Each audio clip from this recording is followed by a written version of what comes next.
Novels for ever میں خوش آمدید۔ آج میں ہاسٹل ہوں اور آپ لوگوں کے لیے ہاسٹل میں بیٹھ کر ریکارڈنگ کر رہی ہوں، اور پہلے جب میں نے آپ لوگوں کو لاسٹ ریکارڈنگ دی تھی وہ میں نے گھر سے کی تھی، اور 2 دن بعد ریکارڈنگ کر رہی ہوں کیونکہ یہاں پر آنے میں اور تھوڑا سا سیٹل ہونے میں ٹائم لگتا ہے۔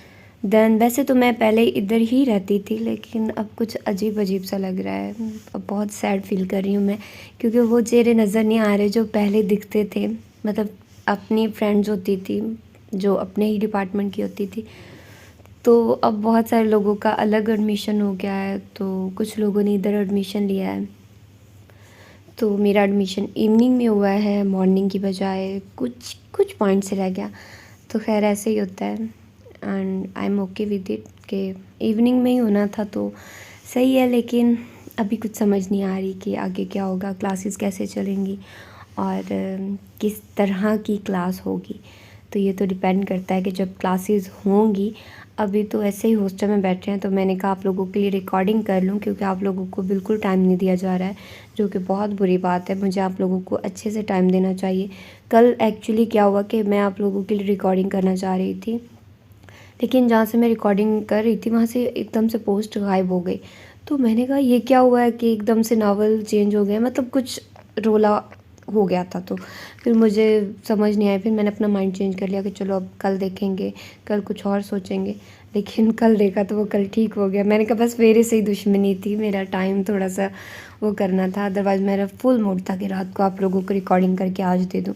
ویسے آج بھی پوری کوشش ہوگی کہ آج ہی آپ لوگوں کو یہ والا ناول مل جائے، اب پتہ نہیں آپ لوگوں کو کب مل رہا ہے، کیونکہ یہ ڈیپینڈ کرتا ہے یونیورسٹی کے وائی فائی پر، کیونکہ یہاں پر سم نہیں چلتی ہے، کیونکہ ہمارے ساتھ جیل ہے اور جیل کی وجہ سے سم کے سگنل نہیں آتے ہیں۔ یہ یونیورسٹی آف ایگریکلچر کی ایک وہ کہتے ہیں سمبل ہے کہ یہاں پر آپ لوگوں کی سم نیٹ ورک بہت مشکل سے چلتا ہے، تو بس اب پھر 2 سال اور اسی طریقے سے گزریں گے، تو دیکھتے ہیں کہ کیسے گزرتے ہیں، آپ لوگ دعا کیجیے گا کہ اچھا ٹائم اسپینڈ ہو میرا۔ تو آئیے سٹارٹ کرتے ہیں اس ناول کو، جس کا نام ہے شام سے پہلے، اور میں نے جہاں اس کا انٹرو پڑھا تھا وہاں پر لکھا تھا کہ یہ سیکنڈ میرج بیسڈ ناول ہے، اور آفٹر میرج بیسڈ ہے، اور heart touching family based story ہے ود میچور رائٹنگ سٹائل۔ تو یہ ساری ڈیمانڈس میری ہوتی ہیں کہ اسی طرح کے ناولز میں آپ لوگوں کو سناؤں، تو مجھے ایسا نظر آیا تو آپ لوگوں کو اب میں سنانے جا رہی ہوں، تو آئیے سٹارٹ کرتے ہیں اس ناول کو۔ وہ سنڈریلا نہیں تھی کہ کوئی شہزادہ شیشے کی گرگابی لیے اسے ڈھونڈتا ہوا اس کے گھر تک پہنچ جاتا۔ وہ زہرا اسد تھی، جس نے اب تک کا سارا سفر ننگے پاؤں ٹوٹے کانچ پر چلتے ہوئے کیا تھا۔ شاید کہانیوں کی دنیا سے چرائی شیشے کی گرگابی اس کے ہاتھ سے گر کر چھوٹ گئی تھی، اور وہ اب تک انہی کرچیوں پر چلتی رہی تھی۔ بہت پہلے جب اس نے پڑھنا سیکھا تھا اور اٹک کر سنڈریلا کی کہانی پہلی بار پڑھی تھی، تو اس نے سوچا تھا کہ ایک روز اسے بھی کوئی پری جادو کی بگھی پر بادشاہ کے محل میں لے جائے گی، اور وہ اپنی شیشے کی گرگابی جلدی میں وہاں ہی چھوڑ آئے گی، اور شہزادہ وہ گرگابی لے کر اسے ڈھونڈتا ہوا اس کے گھر تک آ جائے گا۔ حالانکہ اس کی کوئی سوتیلی بہنیں نہیں تھی، اور نہ ہی ماں سوتیلی تھی۔ ہاں، باپ اس کا باپ سگا نہ تھا۔ کیا کوئی ایسی کہانی بھی ہے، ماں جس میں باپ سگا نہ ہو، اور کوئی پری اس لڑکی کے لیے سفید گھوڑوں والی بگھی تیار کرے؟ ایک روز اس نے ماں سے پوچھا تھا، اور اس کی سیدھی سادی ماں ہنستی تھی۔ کیسی عجیب بات کرتی ہو تم، بھلا اس میں عجیب کیا ہے اماں؟ یہ کہانیوں میں شہزادیوں کی ماں ہی ہمیشہ سوتیلی ہوتی ہیں، سوتیلے باپ کیوں نہیں ہوتے؟ اور ماں اس کا کرم نہیں جان سکتی تھی، اور پھیکی سی ہنستی تھی۔ تو ایسی کوئی کہانی نہیں تھی، تبھی تو کوئی شہزادہ شیشے کی گرگابی لے کر اسے کھوجتا ہوا اس کے گھر تک نہیں آیا تھا۔ لیکن خواب دیکھنے پر تو پابندی نہ تھی، اور وہ خواب دیکھتی تھی پری کے، سفید گھوڑوں والی جادو کی بگھی کے، شیشے کی گرگابی کے جو صرف اس کے پاؤں کے لیے بنی ہو، اور شہزادے کے جو اسے سوتیلے باپ کے ظلم سے بچا کر لے جائے۔ اگر کوئی پوچھتا کہ کیا اس کا باپ اسے مارتا ہے، اچھا کھانا نہیں دیتا، اچھے کپڑے جوتے، زندگی کی دوسری سہولیات مہیا نہیں کرتا، تو اس کا جواب نفی میں ہوتا۔ ایسا تو نہیں تھا، انہوں نے تو اسے کبھی نہیں مارا تھا، وہ بہترین کپڑے پہنتی تھی، اچھے اسکول میں پڑھتی تھی، اسے وہی کھانا ملتا جو اس کا سوتیلا بھائی کھاتا۔ اگر اس کے لیے کوئی کھلونا یا کوئی چیز آتی تو اس کے لیے بھی آتی تھی، لیکن وہ سوتیلا کہاں تھا؟ وہ تو اس کا ماں جایا تھا۔ پھر بھی ایسا کیا تھا کہ وہ خواب دیکھتی تھی کہ کسی روز کوئی شہزادہ آ کر اسے یہاں سے لے جائے، اور وہ کہانیوں کی کتابوں میں ایسی کہانی ڈھونڈتی جس میں ماں نہیں باپ سوتیلا ہو، اور پھر ناکام ہو کر ماں سے پوچھتی کہ ایسی کوئی کہانی نہیں ہے جس میں ماں نہیں باپ سوتیلا ہو، اور ماں سہم جاتی، گھبرا جاتی۔ کیا تمہارے ابا نے کچھ کہا؟ وہ نفی میں سر ہلا دیتی۔ ابا نے تو کبھی کچھ نہیں کہا۔ اور بھائی نے تو کچھ نہیں کہا؟ اماں ہنوز سہمی نظروں سے اسے دیکھتی۔ نہیں، بھلا بھائی نے کیا کہنا تھا؟ وہ تو اس کا راج دلارا تھا، اس سے صرف 2 سال چھوٹا۔ نجیب راشد اسے بہت پیارا تھا۔ کیا ہوا جو باپ الگ تھے، لیکن جنم دینے والی ماں تو ایک تھی نا؟ وہ نفی میں سر ہلائے جاتی۔ میں تو بس یوں ہی پوچھتی ہوں اماں کہ اگر کسی کا باپ سوتیلا ہو تو کیا پھر بھی کوئی پری؟ بس یوں ہی اماں، اپنے تجسس کے لیے، معلومات کے لیے۔ اماں گہری نظروں سے اسے دیکھتی رہتی، اندر تک اسے کھوجتی گہری نظریں، اور وہ نظر چرا لیتی۔ اب وہ اماں کو کیا بتاتی؟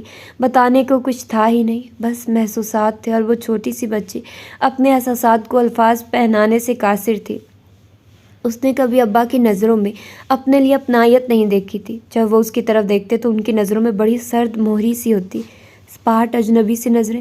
انہوں نے کبھی اسے گود میں نہیں لیا تھا، کبھی پیار نہیں کیا تھا۔ اس پر نظر پڑتے ہی آنکھوں اور چہرے سے سختی چھلکنے لگتی، جبکہ نجیب کو وہ گود میں بھی اٹھاتے، پیار بھی کرتے، گدگداتے بھی، باتیں بھی کرتے تھے، جبکہ اس سے کبھی مخاطب تک نہ ہوتے تھے۔ وہ 7 سال کی تھی جب اسے پہلی بار پتہ چلا تھا کہ اس کے ابا اس کے سگے نہیں بلکہ سوتیلے ابا ہے۔ وہ تب سگے اور سوتیلے کا فرق نہیں سمجھتی تھی۔ اس نے پڑوسن خالہ کو ایک عورت سے کہتے سنا تھا۔ خالہ کی بیٹی اس کی سہیلی تھی، اور وہ کبھی کبھار ان کے گھر کھیلنے چلی جاتی تھی۔ اس روز بھی وہ ادھر عاشی کے ساتھ کھیلنے گئی تھی، اور اس عورت نے، جسے وہ نہیں جانتی تھی، عاشی کی امی سے پوچھا، اچھا یہ ہے راشد بھائی کی سوتیلی بیٹی؟ بہت پیاری ہے ماشاءاللہ۔ ہاں، جب راشد بھائی نے ناصرہ سے شادی کی تو یہ 3-4 ماہ کی تھی۔ ناصرہ اسے ساتھ ہی لے کر آئی تھی، پر راشد بھائی نے بھی پھولوں کی طرح رکھا ہوا ہے۔ برائی اولاد کو پالنا آسان تھوڑا ہوتا ہے، لیکن راشد بھائی سگے باپ سے بڑھ کر خیال رکھتے ہیں۔ کوئی نہیں کہہ سکتا کہ یہ زارا کے سگے نہیں، سوتیلے باپ ہیں۔ اور اس روز اس نے گھر آ کر اماں سے پوچھا تھا، کیا ابا میرے سوتیلے ابا ہیں؟ تو پھر میرے سگے ابا کہاں ہیں؟ اور اماں ہکا بکا سے اسے دیکھتی رہ گئی۔ کس نے یہ تم سے کہا؟ عاشی کی اماں ایک عورت کو بتا رہی تھی۔ اوہ، وہ سر پکڑ کر بیٹھ گئی تھی۔ پھر چند لمحوں بعد انہوں نے سر اٹھا کر اسے دیکھا۔ ابا تو ابا ہوتے ہیں زارا، سگے سوتیلے نہیں ہوتے۔ اماں، سنڈریلا کی سوتیلی اماں تو اس پر بہت ظلم کرتی تھی، سارے کام کرواتی تھی۔ کیا سوتیلے ابا بھی ایسے ہی ہوتے ہیں ظالم؟ اور کیا میرے ابا بھی جب میں تھوڑی بڑی ہو جاؤں گی تو سنڈریلا کی سوتیلی ماں کی طرح مجھ پر ظلم کریں گے؟ وہ سہمی ہوئی نظروں سے انہیں دیکھ رہی تھی۔ ان کی آنکھیں لباب آنسوؤں سے بھر گئی تھی، اور وہ نفی میں سر ہلاتے ہوئے پوچھ رہی تھی، کیا تمہارے ابا نے کبھی تمہیں ڈانٹا، مارا، تمہیں بھوکا رکھا، تمہیں اچھے کپڑے بنوا کر نہیں دیے؟ نہیں، اس نے نفی میں سر ہلایا۔ تو پھر تمہارے ابا ظالم تو نہ ہوئے نا؟ اور اس نے تائید میں سر ہلایا تھا۔ ہاں، ابا ظالم نہیں تھے، ابا صرف ابا ہوتے ہیں، وہ سگے سوتیلے نہیں ہوتے۔ اس نے خود کو بھی یقین دلایا تھا، لیکن پھر بھی وہ دعا کرتی تھی کہ کسی روز کوئی شہزادہ آئے اور اسے گھر سے کہیں دور لے جائے، جہاں ابا کی سرد مہر نظریں نہ ہوں۔ جو وہ بڑی ہوتی جا رہی تھی، اپنے احساسات اور ابا کی بیگانگی کو سمجھنے لگی تھی۔ جب وہ نجیب کو پیار کرتے، اسے ہنساتے، گدگداتے، وہ اماں کے گھٹنے سے لگی حسرت سے انہیں دیکھا کرتی۔ اپنی بیٹی سے کہو اس طرح میرے بیٹے کو گھور کر نہ دیکھا کرے، اسے نظر لگا دے گی۔ ایک روز اس نے ابا کو کہتے سنا تھا، اور تب سے وہ ابا کی موجودگی میں ادھر ادھر ہو جاتی، لیکن جب ابا نہ ہوتے تو وہ اسے خوب پیار کرتی تھی، اس کے ساتھ کھیلتی تھی، اور وہ بھی ہمک ہمک کر اس کی طرف آتا تھا۔ وہ اسے بہت عزیز تھا، بہت پیارا تھا۔ اماں اور ابا اسے نجو کہہ کر بلاتے تھے۔ وہ 3 سال کی تھی تب جب اس نے اسے جو کہہ کر بلایا تھا۔ اس نے قدرے دل سے بولنا شروع کیا تھا، اور اب 3 سال کی عمر میں بھی وہ مکمل جملہ نہیں بول پاتی تھی۔ شاید وہ نجو کو ٹھیک طرح سے پک نہیں کر پاتی تھی، اسی لیے وہ اس کا پیارا سا جو بھائی تھا۔ اماں کے جاننے والے اسے خوش قسمت سمجھتے تھے۔ تمہاری بیٹی بہت خوش قسمت ہے ناصرہ، باپ اتنا خیال رکھتا ہے اس کا، حالانکہ پروائی اولاد کو اس طرح شہزادیوں جیسا کون پالتا ہے؟ اور اماں مسکرا کر کہتی، ہاں اللہ کا شکر ہے۔ اور اس کا دل چاہتا کہ وہ چیخ چیخ کر کہے۔ اچھے کپڑے، قیمتی کھلونے، بہترین کھانا مہیا کرنے کے علاوہ بھی ایک باپ کی ذمہ داری ہوتی ہے اولاد کو اپنی محبت، شفقت اور تحفظ کا احساس دینا، لیکن اسے کبھی نہیں لگا تھا کہ وہ اس کے بھی ابا ہیں۔ وہ ہمیشہ ایک محبت بھری نظر کی آس میں چھپ چھپ کر انہیں دیکھتی تھی، لیکن انہوں نے کبھی اسے ایک باپ کی نظر سے نہیں دیکھا تھا۔ اس کی سہیلیاں اسکول میں اپنے ابا کا ذکر کرتی تھی، کوئی بتاتی آج اس کے ابو نے یہ کہا، کوئی بتاتی وہ ابو کے ساتھ سیر کرنے کے لیے گئی تو ضد کر کے آئس کریم کھاتی۔ ابو اس کی ہر بات مانتے ہیں۔ وہ سب اپنے ابا کی لاڈلی تھی، لیکن اس کے پاس اپنے ابا کے متعلق بتانے کے لیے کچھ نہ تھا۔ وہ صرف اپنی ماں اور جوگ کی باتیں کرتی تھی۔ ابا نے اسے ضروریات زندگی تو مہیا کی تھی، لیکن اس کی روح کا خلا نہیں بھرا تھا۔ اس کی روح خالی تھی، دل خالی تھا۔ وہ کبھی کھل کر نہیں ہنسی تھی، کبھی بہت خوش نہیں ہوئی تھی۔ نئے کپڑے، چوڑیاں، کھلونے، کوئی بھی چیز اسے خوش نہیں کرتی تھی۔ وہ جانتی تھی کوئی شہزادہ شیشے کی گرگابی لے کر اسے ڈھونڈتا ہوا انہیں آئے گا، کیونکہ وہ سنڈریلا نہیں تھی اور زہرا اسد تھی۔ وہ اس کے دل کا خلا کبھی نہیں بھرنا تھا۔ اسد اللہ نے کبھی مڑ کر واپس نہیں آنا تھا، اور راشد منیر کے لیے وہ صرف اماں کی بیٹی تھی۔ وہ سر جھکائے ہاتھوں کی پشت سے اپنی بھیگی پلکیں اور گلے رخسار پونچھ رہی تھی۔ ہاجرہ دکھ اور تعصب سے اسے دیکھ رہی تھی۔ یہ زہرا اسد تھی؟ بولو نا زہرا، چپ کیوں کر گئی؟ اپنے متعلق سب بتاؤ نا۔ کسی سے حال دل کہہ دینے سے دل کا بوجھ کم ہو جاتا ہے، زیادہ نہ صحیح کچھ تو۔ کیا بتاؤں آپا؟ اس نے بوجھل پلکیں اٹھائی۔ سارا سفر ٹوٹے کانچ پر ننگے پاؤں چلتے گزارا ہے۔ زہرا اس کی والدہ کو ہاجرہ کے گھر میں رہتے ہوئے چند ماہ ہو گئے تھے، لیکن ان میں بے تکلفی نہیں ہو سکی تھی۔ ایک تو ہاجرہ رات تک کام میں مصروف رہتی تھی، دوسرا جب مولوی صاحب کی سفارش پر اس نے اوپر والی منزل کرائے پر دی تھی تو مولوی صاحب نے اپنی نگرانی میں باہر گلی کی طرف سیڑھیاں بنوا دی تھی، سو ان لوگوں کی آمد و رفت ادھر سے ہی ہوتی تھی۔ لیکن جب سے اسے پتہ چلا تھا کہ اوپر ماں بیٹی اکیلی ہوتی ہیں اور شمس الحق زہرا کے والد نہیں بلکہ اس کے رشتے کے ماموں ہیں، وہ انہیں یہاں چھوڑ کر واپس اپنے گاؤں چلے گئے تھے، تو اس نے گھر کے اندر والی سیڑھیوں کا دروازہ کھول دیا تھا، اور اب کبھی کبھار زہرا کے جانے کے بعد اس کی والدہ ناصرہ نیچے آ جاتی تھی۔ وہ صحن میں رنگائی کا کام کرتی رہتی اور وہ برآمدے میں تخت پر کچھ دیر بیٹھتی، ادھر ادھر کی باتیں کرتی اور پھر چلی جاتی۔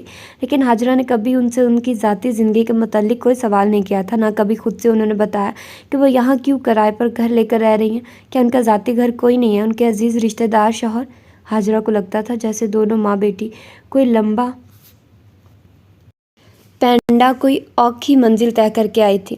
ناصرہ کی سنجیدگی اس کی کم گوئی، اس کی آنکھوں سے چھلکتی اداسی بتاتی تھی کہ گزشتہ زندگی میں دکھوں اور پریشانیوں سے ان کا واسطہ رہا ہے۔ زہرا کبھی اسکول میں جاب کرتی تھی، لیکن 2 دن سے وہ اسکول نہیں جا رہی تھی۔ ناصرہ نے اسے بتایا تھا کہ اسے بخار ہے اور انہیں کام سے گاؤں جانا ہے۔ انہیں کے خالہ زاد بھائی شمس الحق اسے لینے آئے ہوئے تھے۔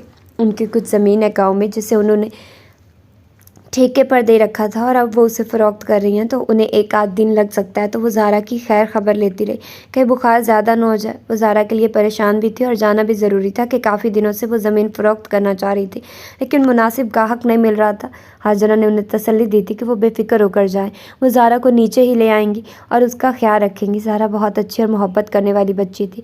پچھلے دنوں جب اس کی طبیعت خراب تھی تو وہ اس کے لیے یخنی اور دلیا وغیرہ بنا کر دے جاتی تھی۔ وہ مولوی صاحب کی ممنون تھی کہ انہوں نے ان ماں بیٹی کو اوپر کا حصہ کرائے پر دینے کے لیے کہا تھا۔ ان کے آنے سے راحت ہو گئی تھی، ورنہ رات کے وقت کبھی کبھی بہت دل گھبراتا تھا۔ آج جمعہ تھا اور آج کے دن کام کی چھٹی ہوتی تھی، سو ناصرہ کے جانے کے بعد وہ زہرا کو نیچے ہی لے آئی تھی۔ اسے ابھی بھی بخار تھا۔ اسے اپنے کمرے میں لیٹنے کا کہہ کر وہ اس کے لیے دودھ گرم کر کے لائی۔ یہ دودھ اور رس لے لو زہرا، پھر دوائی کھانا۔ میرے ابا کہتے تھے خالی پیٹ دوا نہیں کھانا چاہیے۔ زہرا نے دودھ کا کپ پکڑ لیا، تبھی باہر دروازے پر دستک ہوئی تو زہرا کا رنگ یکدم زرد پڑ گیا اور آنکھوں سے خوف جھانکنے لگا۔ آپا پلیز، کوئی اماں اور میرے متعلق پوچھے تو کچھ مت بتائیے گا۔ ہاجرہ نے باہر جاتے جاتے مڑ کر اسے دیکھا تھا۔ ڈرنے کی کوئی ضرورت نہیں ہے زہرا، یہاں کوئی تمہارا کچھ نہیں بگاڑ سکتا۔ اور کچھ ہی دیر بعد وہ واپس آئی تھی۔ ہادی تھا، اس کی اماں نے پلاؤ بھیجا تھا۔ وہ دوسری چارپائی پر بیٹھ گئی تھی۔ ہماری اس گلی کے لوگ بہت اچھے ہیں، ایک دوسرے کا خیال کرنے والے، ہمدرد، مخلص۔ میرے ابا کہتے تھے یہ بہت نایاب لوگ ہیں، آنے والے زمانوں میں ایسے لوگ کہیں نہیں ملیں گے۔ خدا نخواستہ کبھی کسی پر کوئی مشکل وقت آ جائے تو یہ جان دینے سے بھی نہیں ڈرتے، اس لیے تم بے فکر رہو، یہاں تمہیں کوئی کچھ نہیں کہہ سکتا۔ کیا تمہیں کسی سے خوف زدہ ہو کر ڈر کر یہاں آئی ہو؟ کیا تمہارا کوئی دشمن ہے؟ اگر مناسب سمجھو تو بتا دو۔ اور تب زہرا کی آنکھوں سے آنسو بہنے لگے تھے۔ اور وہ ہولے ہولے اسے اپنے متعلق بتاتے ہوئے جذباتی ہو گئی تھی اور اب سر جھکائے خاموش بیٹھی تھی۔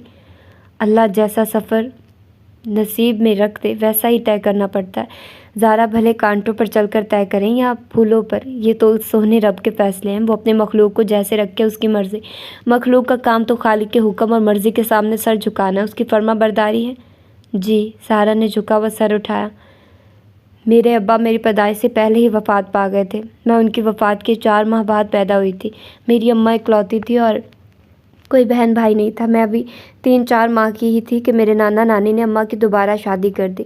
ابا دوسری شادی نہیں کرنا چاہتے تھے اماں، لیکن نانا ابا نے سمجھایا کہ ہمارے بعد تم تنہا رہ جاؤ گی، کوئی بھائی بہن بھی نہیں ہے، اور راشد اچھا لڑکا ہے۔ یوں تو اماں کے لیے گاؤں کے 1-2 اور اچھے گھرانوں سے رشتے آئے تھے۔ میری اماں بہت خوبصورت تھی، صاحب جائیداد تھی، سو ایک بیٹی کی ماں ہونے کے باوجود لوگ خواہش مند تھے، لیکن نانا نانی نے راشد منیر کو ترجیح دی تھی کہ وہ میرے ابا اسد اللہ کا تایا زاد تھا اور وہ ایک ہی گھر میں رہتے تھے۔ میرے دادا دادی بھی یہی جانتے تھے، چاہتے تھے کہ اس طرح میں ان کی نظروں کے سامنے رہوں گی کہ اماں کی طرح میرے ابا اسد اللہ بھی اکلوتے تھے۔ اماں کی شادی کے 2 سال بعد ہی میرے نانا نانی وفات پا گئے تھے اور ابا گاؤں سے شہر آ گئے۔ نجیب تب 3-4 ماہ کا تھا۔ جیسا کہ میں نے آپ کو بتایا تھا، میں نجیب کے ابا کو ہی ابا سمجھتی تھی۔ 7 سال کی عمر میں پہلی بار مجھے پتہ چلا تھا کہ وہ میرے سوتیلے ابا ہیں، اور تب سے ہی میں وہ فرق محسوس کرنے لگی تھی جو ہوش سنبھالنے کے بعد سے ہی مجھے محسوس ہوتے تھے، لیکن میں سمجھ نہیں پائی تھی مجھے کیوں لگتا تھا کہ میرے ابا میری سہیلیوں کے ابا جیسے نہیں ہیں۔ جب جان لیا تو میں وہ باتیں بھی نوٹ کرنے لگی تھی جو پہلے کبھی نہیں کی تھی۔ ابا نے کبھی مجھے مخاطب نہیں کیا تھا، کبھی میرا نام نہیں لیا تھا۔ اگر اماں سے میرے متعلق کوئی بات کرنا ہوتی تو کہتے تمہاری بیٹی۔ اماں کو پتہ نہیں محسوس ہوتا تھا یا نہیں، لیکن میرے دل میں کہیں درد کی پھانس سی چبھ جاتی تھی۔ کیا تھا اگر وہ کہتے ہماری بیٹی، یا ہماری بیٹی نہ کہتے، میرا نام ہی لے لیتے۔ اس کی آواز بھرا گئی تھی، وہ ہونٹ کو چلنے لگی جیسے دل سے اٹھتے درد کو دباتی ہو۔ حاجرہ نے اٹھتے ہوئے اس کا بازو تھپتھپایا۔ ریلیکس سارا، باقی باتیں بعد میں، اس وقت تم آرام کرو، تمہاری آنکھیں نیند سے بوجھل ہو رہی ہیں، تمہاری دوا میں شاید ہلکی نیند ہوگی تو کچھ دیر سو جاؤ، میں نے اتنے میں تمہارے لیے یخنی اور دلیا بنا لوں گی۔ میرا کچھ کھانے کو دل نہیں چاہ رہا ابا، ابھی نہیں چاہ رہا، لیکن جب بخار اترے گا تو پھر دل چاہے گا۔ کیا بناؤں؟ حاجرہ نے نرمی سے پوچھا۔ جو دل چاہے بنا لیں آپا۔ زارا نے تکیے پر سر رکھ دیا اور آنکھیں موند لی۔ حاجرہ دروازہ بند کرتے ہوئے کمرے سے چلی گئی تو بند آنکھوں کے پیچھے آنسو مچلنے لگے اور کتاب زندگی کے اوراق ایک ایک کر کے آنکھوں کے سامنے سے گزرنے لگے۔ وہ سنڈریلا نہیں تھی، وہ زارا اسد تھی۔ اس نے اپنی اس حقیقت کو تسلیم کر لیا تھا۔ وہ راشد منیر کی بیٹی نہیں تھی، وہ یہ بھی جانتی تھی، جان چکی تھی، سو کم گو اور خاموش ہو گئی تھی۔ اماں سے بھی کم ہی بات کرتی تھی۔ شاید وہ دل ہی دل میں ان سے ناراض تھی کہ انہوں نے اس کے والد اسد اللہ کے مرنے کے بعد دوسری شادی کیوں کی تھی۔ کیا تھا اگر وہ شادی نہ کرتی تو زندگی کتنی خوبصورت ہوتی۔ وہ نانا نانی اور ان کے بعد دادا دادی کے ساتھ رہتے۔ پہلی بار 9 سال کی عمر میں وہ جو کی دادی کی وفات پر گاؤں گئے تھے، اور اپنے ہوش میں پہلی بار وہ اپنے دادا دادی سے ملی تھی۔ وہ جانتی تھی کہ وہ راشد منیر کی والدہ اور جو کی دادی ہیں، لیکن جو کو روتے دیکھ کر وہ بھی رونے لگی تھی۔ 7 سالہ جو پہلی بار اپنی دادی کو موت کے بعد دیکھ رہا تھا، پھر بھی وہ رو رہا تھا، اور وہ جو کے لیے رو رہی تھی ایک جو ہی تو تھا، اس کا اپنا، جس سے وہ کھیلتی بھی تھی، باتیں بھی کرتی تھی، اور اسکول میں بریک کے وقت بھاگ کر اس کے پاس جاتی تھی اور پھر پوری بریک اس کی انگلی پکڑ کر اسے ساتھ ساتھ لیے پھرتی، اس کا لنچ باکس کھول کر اسے اپنے ہاتھوں سے لنچ کھلاتی، اور وہ بھی گھر میں، اسکول میں، ہر جگہ اس کے ارد گرد چکراتا پھرتا۔ ابا کے آنے پر وہ ادھر ادھر کہیں ہو جاتی تو زارو زارو کرتا، وہ اسے ڈھونڈتا پھرتا۔ وہ نجیب راشد تھا، اماں کا نجو، اور اس کا جو۔ اس کی دادی مر گئی تھی، وہ رو رہا تھا تو اس کا رونا تو بنتا تھا، وہ رو رہی تھی تو شفیق خاتون نے اسے اپنے ساتھ لگایا تھا، اس کے آنسو پوچھے تھے، اسے پیار کیا تھا۔ یہ اس کی دادی تھی، اس کے ابا اسد اللہ کی اماں۔ وہ 3 دن وہاں رہے تھے، اور ان 3 دنوں میں دادا اور دادی نے اسے اتنا پیار کیا تھا، اتنی محبت دی تھی کہ اس کا جی چاہا تھا وہ ہمیشہ یہاں ہی رہ جائے، دادا دادی کے پاس، جہاں ابا کی وہ سرد مہر نظریں نہ ہوں۔ دادی نے اماں سے کہا بھی تھا کہ وہ اسے کچھ دنوں کے لیے ان کے پاس ہی چھوڑ جائے، اور اماں کچھ راضی بھی ہو گئی تھی، لیکن جو تو یوں حلق پھاڑ پھاڑ کر اور ٹانگیں چلا چلا کر رویا تھا کہ اماں گھبرا گئی تھی۔ وہ کسی صورت اسے چھوڑ کر جانے کے لیے تیار نہیں تھا، اور وہ بھلا اس کا رونا کہاں برداشت کر سکتی تھی، سو واپس شہر آ گئی تھی، لیکن اسے دادی اور دادا بہت یاد آتے تھے۔ اماں نے دادی سے وعدہ کیا تھا کہ وہ چھٹیوں میں اسے لے کر آئیں گی، لیکن چھٹیوں سے پہلے ہی دادی فوت ہو گئی۔ دادی کے وفات پر وہ صرف 2 دن کے لیے گاؤں گئے تھے، اور جب وہ 11 سال کی تھی تو دادا بھی چند دن بیمار رہ کر فوت ہو گئے تھے۔ جب وہ بیمار تھے تو ان کے اصرار پر اماں اسے ملانے کے لیے گاؤں لے کر گئی تھی۔ وہ نجیب اور اماں ہی گئے تھے، نجیب کے چاچو انہیں لینے آئے تھے۔ وہ دادا سے مل کر بہت خوش ہوئی تھی۔ اس نے دادا سے وعدہ کیا تھا کہ وہ چھٹیوں میں ان کے پاس رہنے کے لیے آئے گی اور بہت سارے دن رہے گی، لیکن دادا تو اس کے آنے کے 7ویں دن بہت ہو گئے تھے۔ وہ اگرچہ بہت بیمار تھے، پھر بھی اسے گھنٹوں اپنے پاس بٹھائے باتیں کرتے رہتے، کبھی اس کے ہاتھ چومتے، کبھی پیشانی، کبھی گلے لگا کر رو پڑتے۔ میرے اسد اللہ کی نشانی۔ مرنے سے پہلے انہوں نے اپنی تمام زمین اور گھر اس کے نام کر دیا تھا۔ اپنے ایک دوست کی مدد سے اس کے نام کا اکاؤنٹ کھلوا دیا تھا اور اپنے اس دوست کا اس کا گارڈین بنایا تھا۔ زمین سے حاصل ہونے والی آمدنی اس کے اکاؤنٹ میں جمع ہوتی رہتی۔ انہوں نے راشد منیر پر اعتبار نہیں کیا تھا۔ 18 سال کی عمر میں وہ اپنے اکاؤنٹ سے خود رقم نکلوا سکتی تھی۔ دادا نے ناصرہ سے بھی کہا تھا کہ انہیں راشد کی نیت پر شک ہے۔ جس طرح وہ اس کے والدین کا گھر اور دوسری جائیداد فروخت کر کے شہر جا کر بس گیا تھا، اس سے انہیں لگتا تھا کہ اس کی نیت صاف نہیں ہے، چونکہ زارا ان کی اکلوتی وارث ہے، اس لیے وہ سب کچھ اس کے نام کر کے جا رہے ہیں۔ دادا کے بعد وہ پھر کبھی گاؤں نہیں گئے تھے۔ البتہ ابا تو یقیناً جاتے ہوں گے کبھی کبھی کہ ان کے والد، بھائی اور بہنیں تھیں وہاں۔ پھر ابا کی جو زمین انہوں نے ٹھیکے پر دے رکھی تھی، اس کی فصل کا حساب کتاب بھی تو لینا ہوتا تھا۔ کچھ عرصہ بعد جب ان کے والد کا انتقال ہوا، گھر اور زمینیں 6 بہن بھائیوں میں تقسیم ہو گئی، تو انہوں نے گاؤں سے بالکل ہی ناتا توڑ لیا۔ 2 بھائی کراچی اور ایک لاہور بس گیا۔ بہنیں پہلے ہی دوسرے شہروں میں بیاہی ہوئی تھیں۔ اماں کی زمین بدستور ٹھیکے پر دے دی جاتی تھی اور آمدنی دادا کا دوست انہیں بھجوا دیتا تھا۔ دادا نے اپنے دوست سراج سے جانے کیا کہا تھا کہ وہ 3-4 ماہ بعد شہر آتے، اس سے مل کر حال احوال پوچھتے اور کچھ رقم اسے دے جاتے۔ یہ لو بچے، یہ پیسے رکھ لو، اپنی پسند کی کچھ چیز لینا چاہو تو لے لینا۔ لیکن اسے تو کچھ نہیں لینا ہوتا تھا، سب کچھ اسے مل جاتا تھا۔ وہ ان کے جانے کے بعد پیسے اماں کو دے دیتی تھی۔ راشد منیر نے ان کی سبھی ضرورتیں پوری کی تھی، بس باپ کی محبت نہیں دی تھی، تو دل پر تو کسی کا اختیار نہیں ہوتا۔ ان کے دل میں بھی اس کی محبت پیدا نہیں ہو سکی تھی، تو کیا ہوا؟ اس نے خود کو سمجھا لیا تھا۔ اسے تو ان کا شکر گزار ہونا چاہیے تھا کہ انہوں نے اسے زندگی کی ساری سہولیات مہیا کی تھی، صبح ان کی احسان مند تھی۔ اسی لیے اس نے BA کے بعد مزید پڑھنے سے انکار کر دیا تھا۔ حالانکہ ناصرہ چاہتی تھی کہ وہ اپنے کسی پسندیدہ مضمون میں MA کر لے، اور اس کے لیے اسے لاہور جا کر پنجاب یونیورسٹی میں ایڈمیشن لینا تھا، اور ظاہر ہے اس کے لیے اسے ہاسٹل میں رہنا پڑتا، اور ابا نے پہلے ہی اس پر بہت خرچ کیا تھا، اور یہ فیصلہ اس نے BA کے امتحان سے پہلے ہی کر لیا تھا کہ اسے اب مزید نہیں پڑھنا، کیونکہ ایک روز اس نے ابا کو کسی سے کہتے سنا تھا کہ انہوں نے اس پرائی بچی پر لاکھوں خرچ کیا، اور اس کا وہ چلاک دادا۔ پوری بات وہ نہیں سن سکی تھی۔ اگرچہ دادا جب فوت ہوئے تھے تو وہ 11 سال کی تھی، لیکن دادا نے اس کے دستخط کیوں کروائے تھے اس کے کچھ ذہن میں نہیں تھا۔ اسے یہ بھی پتہ نہیں تھا کہ بینک میں اس کا اکاؤنٹ ہے اور اس میں جو رقم ہے وہ اس کی ہے، سو اسے اپنی تعلیم پر خرچ کر سکتی ہے۔ اس نے اماں اور نجیب کو یہ نہیں بتایا تھا کہ وہ کیوں مزید پڑھنا نہیں چاہتی۔ نجیب ناراض بھی ہوا تھا۔ زہرا تم اتنی لائق ہو، اتنی ذہین، پھر کیوں نہیں ایڈمیشن لے رہی؟ بس میرا دل نہیں چاہتا۔ اس نے نظریں چرا لی تھی اور آنسو اندر اتار لیے تھے۔ اس کی سہیلیاں عاشی اور راحت نے پنجاب یونیورسٹی میں ایڈمیشن لے لیا تھا اور لاہور چلی گئی تھی۔ اس نے گھر کا سارا کام سنبھال لیا تھا۔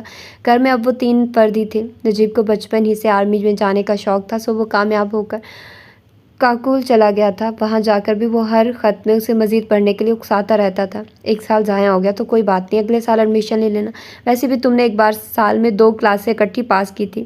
چھٹی کے بعد اماں نے تمہیں دوسرے اسکول میں 8ویں میں داخلہ دلوایا تھا۔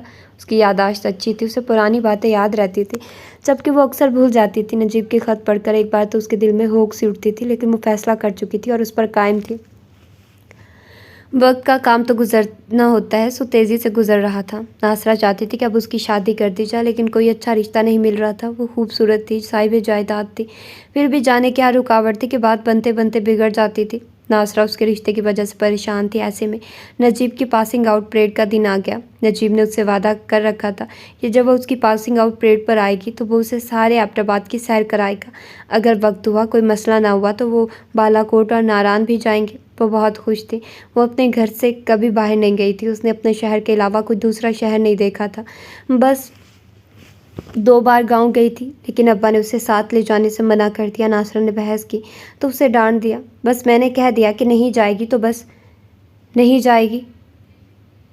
اول تو ہم رات کو واپس آ جائیں گے، اور اگر رات رک بھی گئے تو عاشی کی ماں کو کہہ دینا راحت اس کے پاس آ جائے گی، اور وہ جو اماں کے ساتھ بازار جانے کو تیار ہو رہی تھی کہ وہاں جانے کے لیے نیا جوڑا لے لیں۔ راشد منیر کی بات سن کر خاموشی سے کچن میں چلی گئی تھی۔ اماں نے ان سے کیا کہا تھا اسے معلوم نہیں تھا، لیکن کچن میں کام کرتے ہوئے بھی اس کی آنکھیں بار بار نم ہوتی رہی۔ لیکن کچھ فیصلے اوپر ہوتے ہیں، اور انسان کے کیے گئے فیصلے اور ارادے دھرے کے دھرے رہ جاتے ہیں۔